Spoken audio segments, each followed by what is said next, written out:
Hello and welcome to Genealogy Coffee Break, brought to you by us, the Genealogy and Reading Room librarians at the Center for Jewish History. My name is Sarah Belasco. Today we will be talking about searching the records of the Industrial Removal Office and the Baron de Hirsch Fund, held by our partner organization, the American Jewish Historical Society. Please send us your questions via the comments box, and we will answer them live during this presentation. If we don't get to your question or you are not watching live, you can always send us your questions by email to gi@cjh.org. If you have any friends or family members who would be interested in watching this program, please share it with them. Did you know that we also offer free Zoom workshops for groups? Group workshops are free for nonprofit organizations, religious organizations, and schools, and they don't have to be Jewish. Topics range from online genealogy basics to preserving your family photos and documents. For Jewish groups, workshops can be tailored to specific regions of the diaspora, including Ashkenazi, Sephardi, and Mizrahi. So today we will be going over the Baron de Hirsch Fund and the Industrial Removal Office records. These two organizations played major roles in aiding Jewish immigrants in their adjustment to the United States. We're going to go through a bit of their history, and then I'll show you how to find online records for family members that may have been helped by these organizations, using our Family History Collections database and Ancestry, and then also how to email us. You can email us if you need to request scans of material that is not available online at Ancestry. So the Baron de Hirsch Fund was one of the most important Jewish philanthropic organizations in American history. The Baron de Hirsch Fund was established in New York City in 1891 to help Russian Jews immigrate to the United States. The fund provided support for agriculture, trade, and general subsidies and grants. In 1891, the primary colony, called the Woodbine Colony, was funded in southern New Jersey. It remained open until the 1940s, but suffered due to the settlers' lack of farming experience, poor soil, and distance from viable markets. In 1893, the Woodbine Agricultural School was founded to give immigrant students practical experience and financial assistance in purchasing their own farms, but the school closed in 1917. The Jewish Agricultural Society was another major project of the Baron de Hirsch Fund. Established in 1900 as the Jewish Agricultural and Industrial Aid Society, the JAS was originally founded by grants from the Baron de Hirsch Fund and the Jewish Colonization Association. The JAS provided loans to immigrant farmers and aided in the mass relocation of immigrants from crowded East Coast cities to smaller towns across the U.S. The Jewish Agricultural Society, in turn, created the Industrial Removal Office in 1901. We will talk about the records of the Industrial Removal Office in a little bit. The fund also established New York City's Baron de Hirsch Trade School, which was from 1895 to 1935, and they taught carpentry, machinery, plumbing, electrical work, and painting. We're going to focus on looking for student records from the Baron de Hirsch Trade School.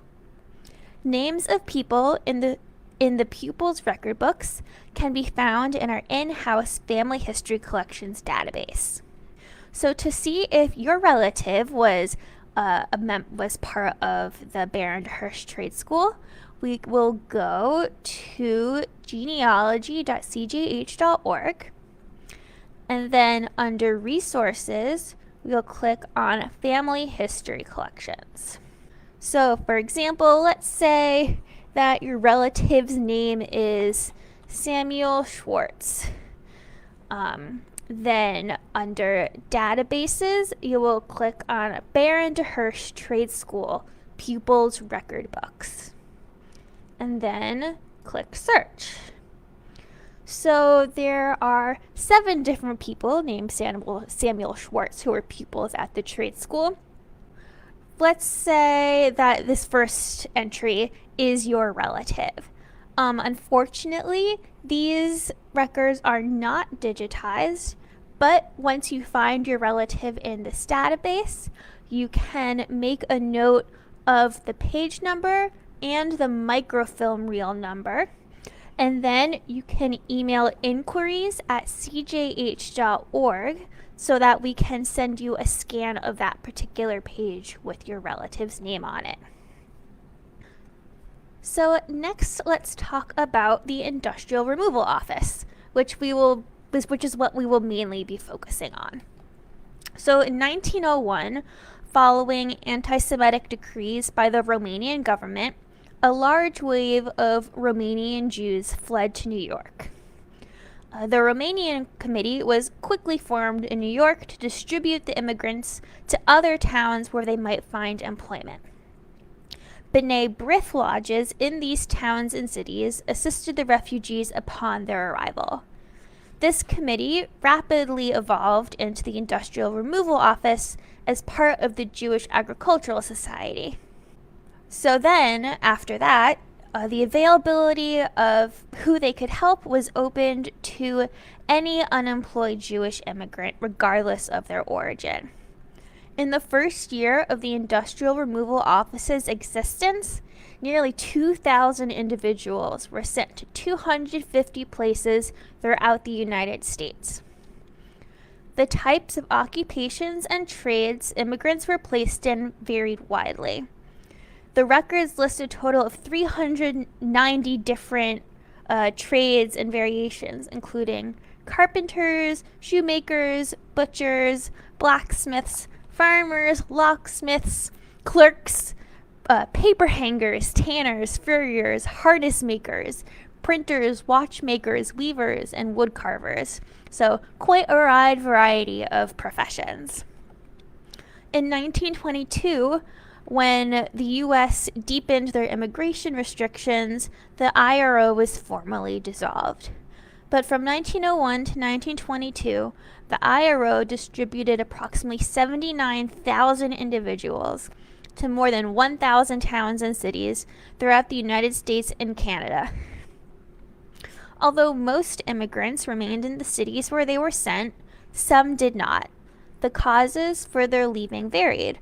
Loneliness, and the fact that they had more relatives and friends in New York than wherever they were placed, and a lack of a Jewish environment, or sometimes a lack of work, seems to have been the chief motives for their departure.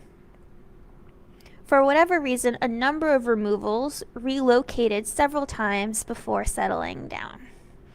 So if you believe that you have a relative that was helped by the Industrial Removal Office, then you are in luck. The entire collection has been digitized and is available on Ancestry.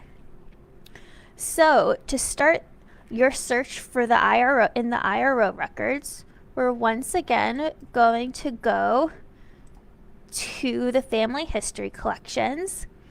And this time, let's say your relative's name is Nathan Cohen. And then under databases, you will scroll down until you see Industrial Removal Office records. And then you'll click search. So there are 12 records that come up. And so say you know that you had relatives that moved to St. Louis or Lawrenceville, that would be the main identifier for how you would tell if these people were in fact your relative. And so you can see for each entry it says the date that they were removed, the city and state that they were removed to, and then this is very important. You will want to write down this specific information. It will have the box, the page, and the entry number. So for this first entry for Nathan Cohen, it's box 12, page 12, entry 42426. So once you have that information written down, you can go to Ancestry. And so if you don't have an Ancestry account, you can often get free access through your public library. And so once you're on the Ancestry homepage, we will go to Collections, and then under Title, we will put Industrial Removal Office. And then click Search. And here it comes. So we'll click on that, and it brings you to the home page for the collection in Ancestry. Now under Title, we're going to go to Series 2, Removal Records. All of the entries that are in our Family History Collections database are from this series, Series 2, Removal Records. So we will click on that, and then you will put in the box number that was in your entry. So this is boxes 6 through 12, record of removal, and we will click on that, and then it will let you click on the specific box. So now we will click on box 12, and this will open all of the digitized files in this box. So you will be able to go through page by page. Here we go. You can see the cover of the ledger. And since we know that this entry is on page 12, we'll keep clicking until we get there. And all of these ledgers are pretty much formatted the exact same. So all of the information will be in the exact same columns, no matter which ledger book you look at.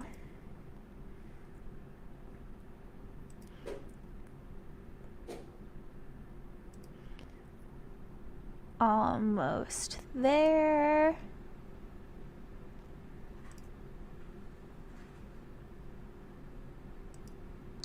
Okay, here we are, page 12.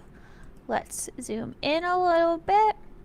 And so we are looking for entry 42426.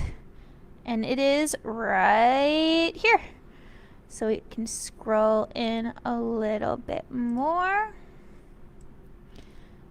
And so here we see Nathan Cohen. He was removed from 76 Eldridge Street, and then he moved to Lawrenceville, Georgia at the age of 26. And it says that his occupation was a driver, and he was from Russia. And it says that he is still there. So there you go. That is how you can find your relative in our databases and then transfer that information to finding the record, the digitized record on Ancestry. If you enjoyed this program, we hope that you will consider making a donations to cjh.org/donate now. Your donations allow us to put on programs like this one while the center is closed, and we greatly appreciate your generosity. Please join us next Tuesday at 3:30 p.m. for the next Genealogy Coffee Break. For updates on this and other Center for Jewish History programs, please join our email list at bit.ly/CJHE-news. Good luck in your search, and see you next week.